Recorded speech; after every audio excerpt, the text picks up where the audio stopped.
আজি আমি বিকশিত ভাৰতৰ কাৰণে এটা অৱধাৰণাৰ বিষয়ে আমাৰ দলটোৱে ক'ব বিচাৰিছোঁ। এখন ঘৰ বা গাঁৱৰ চৌপাশলৈ প্ৰদূষণ মুক্ত কৰাৰ বাবে কিছু আমাৰ দলটোৱে অৱধাৰণা কৰিছোঁ।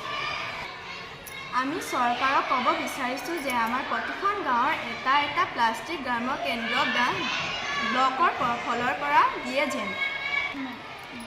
সেই প্লাষ্টিক গ্ৰাম্য কেন্দ্ৰবোৰ প্লাষ্টিকবোৰ জমা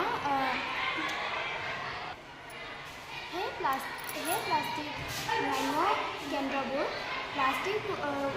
প্লাষ্টিকবোৰৰ ওজন কৰি তাৰ কিছু মূল্য দিয়ে যেন। প্লাষ্টিক ওজন কৰি তাৰ কিছু মূল্য দিয়ে যেন। ধৰা হ'ল যেন টাইপ 1 প্লাষ্টিকৰ 10 টকা কেজি আৰু মিহলি হোৱা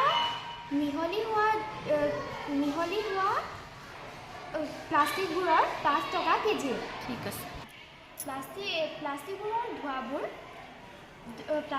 ধোঁৱাবোৰ আমাৰ গাঁওখন প্ৰদূষণ কৰে আৰু বেমাৰ আজাৰ সৃষ্টি কৰে। গতিকে আমাৰ দলটোৱে বিচাৰে যে প্ৰতিখন গাঁৱৰ এটা প্লাষ্টিক প্ৰদূষণ দিয়ে যেন।